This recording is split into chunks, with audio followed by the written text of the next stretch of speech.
Alright, so we're going to pick up in the Permian period, which is about 299 million years ago. At that point in time, plants, we did have vascular plants. That means, again, they have xylem and phloem. And we're going to start seeing our gymnosperms, which are plants that will reproduce using seeds. And now animals, the reptiles will continue to diversify, and the amphibian numbers will decrease as the reptiles start to kind of take over. So here we can see Pangea. We can see Gondwana down here, which is the southern continents, and then up here we would call this part up here Laurasia.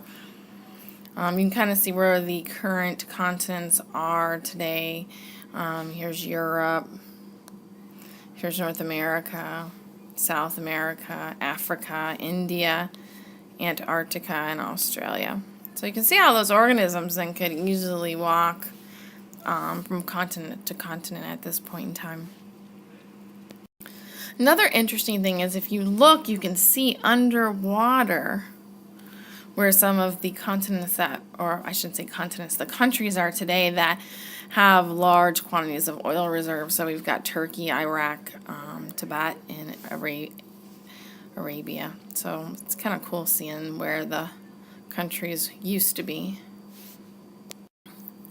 So here are some of the Permian organisms. We saw the Scutosaurus is up here, and we've got some of the Dimetrodons over there. So this period, it ended with a mass extinction, and we saw that in a movie with the large meteor that hit our planet. We enter the Mesozoic, meso meaning the middle. It's divided into three periods, Triassic, Jurassic, and the Cretaceous. And we're most familiar with the Jurassic period because of Jurassic Park, of course. And that is where most of the dinosaurs were that we're all familiar with, or the time period they come from. So during the Triassic period, 251 million years ago, we have the gymnosperms that dominated. So these, again, are plants that reproduce using seeds. So we're talking about like pine trees and oak and stuff like that. And then we have these things called cycads, which have this really huge seed that kind of grows in the middle. Most people think it's a palm tree, but they are a different group of plants. And they thrive during this period. It is also referred to as the age of the cycads because of these particular plants. So here's a picture of some cycads. I'm sure if you've been down into to Florida, you have seen these plants. Any of the southern tropical kind of states down there, they have these cycads all over the place. So during the Triassic period, reptiles became better adapted to land. They can lay eggs away from water. They have that scaly skin that prevents dehydration. Here's just kind of a little picture representing that time period.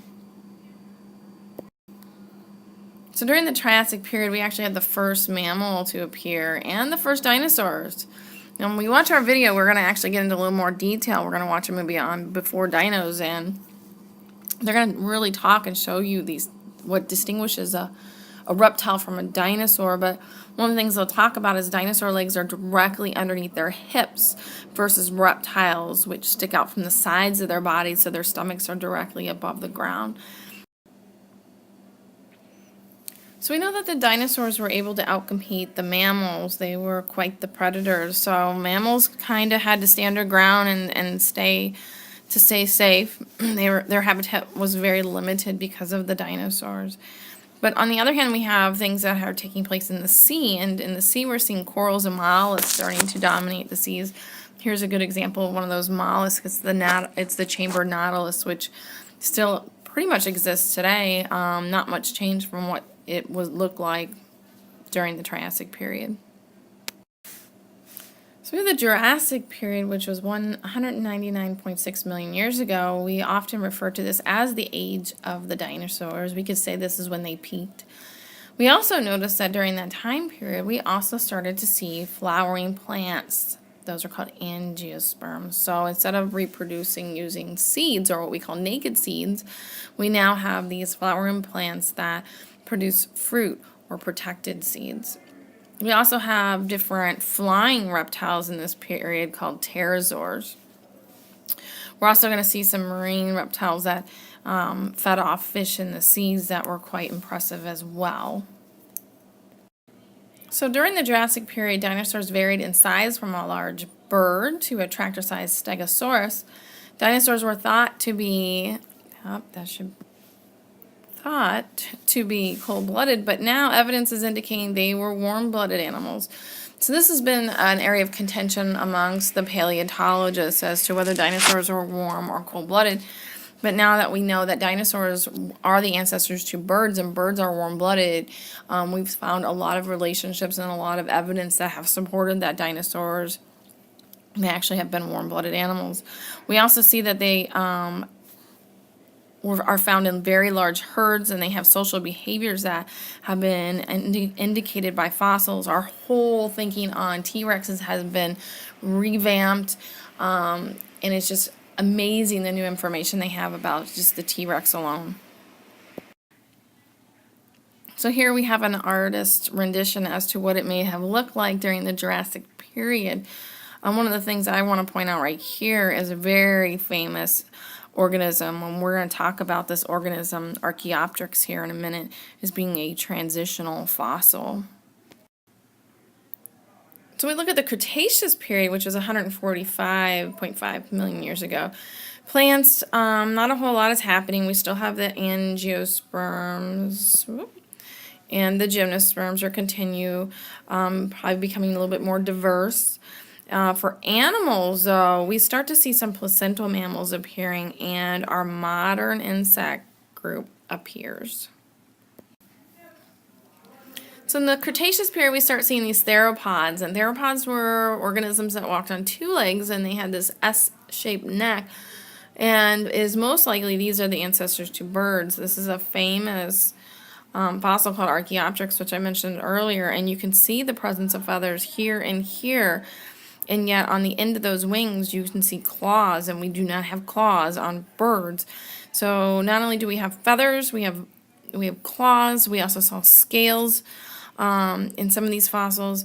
It just was such a big finding in the paleontology world.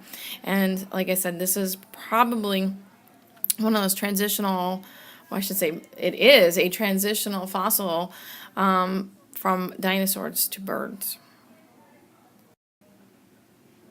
So here's kind of like an artistic, again, drawing of what Archaeopteryx may have looked like, and we can see the claws here on the end of the wings. We can see this reptilian-like beak, and we also have scales here on the leg. We also have vertebrae in the tail, which we don't see that in birds' tails.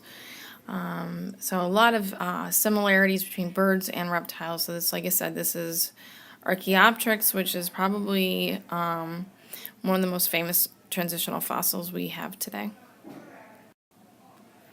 So the end of the Cretaceous period was ended again by a mass extinction. This was the end of the road for the dinosaurs and the beginning to the age of the mammals.